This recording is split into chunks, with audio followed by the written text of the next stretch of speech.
Hello and welcome to a new video.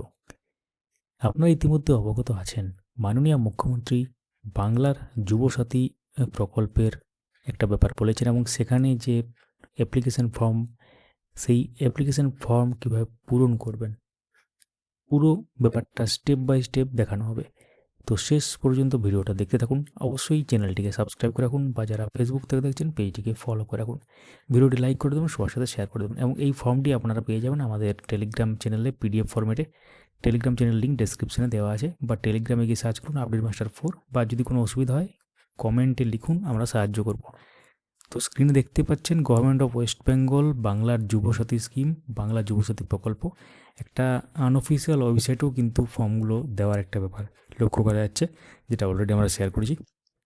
তো দেখতেই পাচ্ছেন এখানে অ্যাপ্লিকেশন ফর্ম, সমস্ত ব্যাপারটা কিন্তু ইংরেজি বড় হাতের অক্ষরে পূরণ করতে হবে এবং প্রযোজ্য ক্ষেত্রে টিক দেওয়ার একটা ব্যাপার থাকবে। ডান দিকের উপরে সর্বপ্রথম আমরা দেখতে পাচ্ছেন কালার পাসপোর্ট সাইজের ফটো পেস্ট করতে হবে এবং উপরের যে সাদা অংশে, সেই সাদা অংশে কিন্তু সাইন করতে হবে, সেটাও লেখা আছে। তো আমরা ফর্মটা দেখে নিই পরপর কী লিখতে হবে। Application form for Bangla to Yuvasathi scheme, বাংলার যুবসাথী প্রকল্পের আবেদনপত্র, দুয়ারে সরকার রেজিস্ট্রেশন নম্বর। তো দুয়ারে সরকার রেজিস্ট্রেশন নম্বর উপরে এখানে জায়গা আছে, আধার নম্বর তার নিচে এবং উপভোক্তার নাম মাধ্যমিক বা সমমানের পরীক্ষা অনুযায়ী, অর্থাৎ বেনিফিশিয়ারি নেম, যিনি অ্যাপ্লাই করছেন মানে যার জন্য অ্যাপ্লাই করা হচ্ছে তার এখানে নাম লিখতে হবে মাধ্যমিক বা সমমানের পরীক্ষা অনুসারে। মোবাইল নাম্বার, যেটা ব্যাঙ্ক অ্যাকাউন্টে লিঙ্ক আছে, সেই মোবাইল নাম্বার এই জায়গাতে লিখতে হবে। ইমেল আইডি যদি থাকে এই সব জায়গাতে লিখবেন। ইমেল আইডি একটা নাম ইমেলের থাকবে, তারপর @ যেটা হবে সেটা লিখতে হবে, যেভাবে লিখতে হয় আর কি। জেন্ডার এখানে টিক দেবেন অ্যাপ্রোপ্রিয়েট জায়গাতে।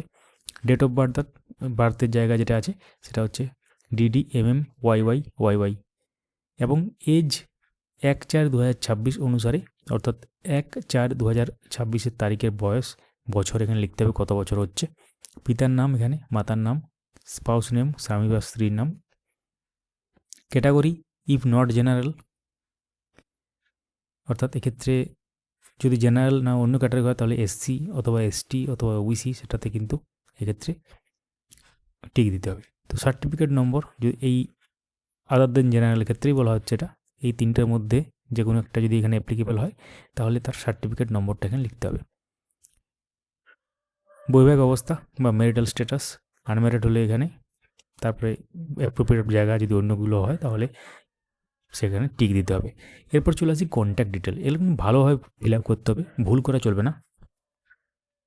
হাউস বা প্রেমিস নম্বর, বাড়ির নম্বর, প্রাঙ্গণ number, village, post office, GP, block, police station, district, pincode, state, সমস্ত ব্যাপারটা কিন্তু এখানে লিখতে হবে নির্দিষ্ট জায়গাতে। এরপর আমরা চলে আসি একটু নিচের দিকে একটু, তাহলে এখানে কী আছে, মাধ্যমিক বা সমতুল্য পরীক্ষার বিবরণ, রোল নাম্বার, ইয়ার, বোর্ড কোনটা, WBBSC West Bengal board of secondary education, central board of secondary education, তারপরে বাকি যে বোর্ডগুলো আছে এখানে আছে দেখতেই পাচ্ছেন। অ্যাপ্রোপ্রিয়েটের জায়গাটা টিক দেবেন। এডুকেশনাল কোয়ালিফিকেশান, শিক্ষাগত সর্বোচ্চ যোগ্যতা, এডুকেশনাল কোয়ালিফিকেশান যেটা হাইয়েস্ট লিখতে হবে, শিক্ষাগত যোগ্যতা। সব যদি কেউ মাধ্যমিক পাস করে তারপর পড়াশোনা ছেড়ে দেয় বা মাধ্যমিক পর্যন্ত হলে এখানে মাধ্যমিক হবে, বা MP লিখতে পারেন, নিজের ইচ্ছা মতো মাধ্যমিক লিখবেন। হায়ার সেকেন্ডারি হলে হায়ার সেকেন্ডারি লিখবেন। বর্তমান পেশা, এক্ষেত্রে আপনি কোন পেশায় নিযুক্ত আছেন, কি করেন আপনি, অকুপেশন কী সেটা লিখবেন। স্টুডেন্ট হলে এখানে মানে যদি আপনি পড়াশোনা করছেন তাহলে এখানে স্টুডেন্ট লিখতে পারেন। তো ব্যাঙ্ক অ্যাকাউন্ট ডিটেলস, আধার লিঙ্ক, মানে আধার কার্ডের সাথে সংযুক্ত ব্যাঙ্ক অ্যাকাউন্ট অবশ্যই দেবেন, বেশিরভাগ ব্যাঙ্কেই তো এখন আধার সংযুক্ত already. Bank name, bank branch name, bank account number, IFSC code, এগুলো যদি না জানেন ভালো করে ব্যাঙ্কের পাসবুকটা দেখে লিখবেন, বা যদি না জানেন ব্যাঙ্কে গিয়ে জিজ্ঞাসা করে লিখবেন দরকার হলে, ভুল লিখবেন না কিন্তু, কারণ এই ব্যাঙ্কের অ্যাকাউন্টেই কিন্তু আপনার টাকা ঢুকবে, যেটা 1500 করে মাসে পাবেন আগামী 5 বছর পর্যন্ত। তো এক্ষেত্রে অ্যাপ্লিকেশন করা মানেই যে আপনি পাবেন কোনো গ্যারেন্টি দেওয়া যাচ্ছে না। তো এটা অ্যাপ্লিকেশন পদ্ধতিটা দেখানো হচ্ছে, এডুকেশনাল পারপাসের জন্য আমরা কোনো কিছুর জন্য দায়ী থাকবো না। তো এখানে দেখতে পাচ্ছেন যে অন্য কোনো সরকারি সাহায্য পান কি না রাজ্য সরকার প্রদত্ত শিক্ষাগত সুবিধা বা বৃত্তি ছাড়া।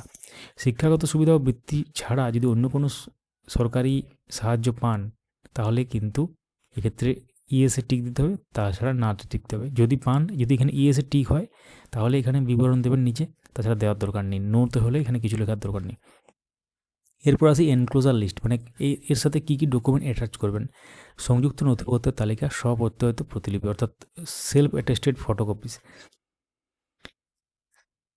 মাধ্যমিক ও ইকুইভ্যালেন্ট অ্যাডমিট কার্ড, মানে মাধ্যমিক বা সমতুল্য পরীক্ষার অ্যাডমিট কার্ড, মাধ্যমিক তারপর আছে কি আছে মাধ্যমিক বা সমতুল্য পরীক্ষার মার্কশিট বা শিক্ষাগত যোগ্যতা certificate, copy of Aadhaar card, Aadhaar কার্ডের copy of voter card, voter কার্ডের copy, first page of bank book বা ব্যাঙ্কের যে ব্যাঙ্ক অ্যাকাউন্টের যে পাসবইয়ের প্রথম পাতা সেটা, অথবা ক্যান্সেল চেক, বাতিল চেক, কপি অফ এসসি অথবা এসটি অথবা OBC certificate, if SC ST OBC যদি এই ক্যাটাগরির মধ্যে হন তাহলে কিন্তু এখানে লিখতে হবে। তো এরপরে কী আছে, সেলফ ডিক্লারেশন বা স্বঘোষণা। তো এখানে পরিষ্কারভাবে জিনিসটা লেখা আছে, দেখতে পাচ্ছেন। তো I here by declare that, আমি এত দ্বারা ঘোষণা করছি যে I M a permanent resident of West Bengal, আমি পশ্চিমবঙ্গের স্থায়ী বাসিন্দা। তারপর যে ব্যাপারগুলো লেখা আছে পরিষ্কার হবে, এবং এখানে আপনার সই হবে। যে অ্যাপ্লাই করছেন বা যার জন্য অ্যাপ্লাই করা হচ্ছে তার একটা সই হবে, তারিখ দেবেন এখানে। এবং তারপরে কি অ্যাকনোলজমেন্ট আছে এখানে। তো অ্যাকনোলজমেন্ট এই অংশটা আপনাদেরকে দিয়ে দেওয়া হতে পারে।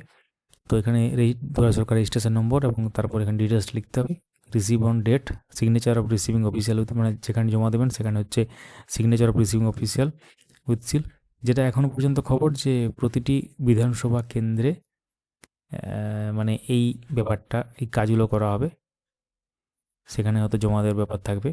তো এখন আপনাদের এলাকাতে অবশ্যই খোঁজ নেবেন বা নির্দিষ্ট জায়গাতে দেবেন, উল্টোপাল্টা জায়গাতে দেবেন না। সেটা আমাদের কাজ হচ্ছে কীভাবে ফর্ম ফিল আপ করবেন সেটা দেখানো, বাকি কাজ হচ্ছে আপনাদের। এবং এই সংক্রান্ত যদি আবার তথ্য জানতে চান কমেন্ট করুন, যে এই সংক্রান্ত কিছু তথ্য যদি জানতে চান। এটা ছাড়াও আরও কিছু ফর্ম হয়তো থাকতে পারে, সেগুলো যখন পাবো আমরা শেয়ার করব। তো যাই হোক, অ্যাপ্লিকেশান ফর্ম যেটা, সেই ফর্মটা কীভাবে ফিল আপ করবেন শর্ট অ্যান্ড সিম্পলভাবে দেখানো হলো।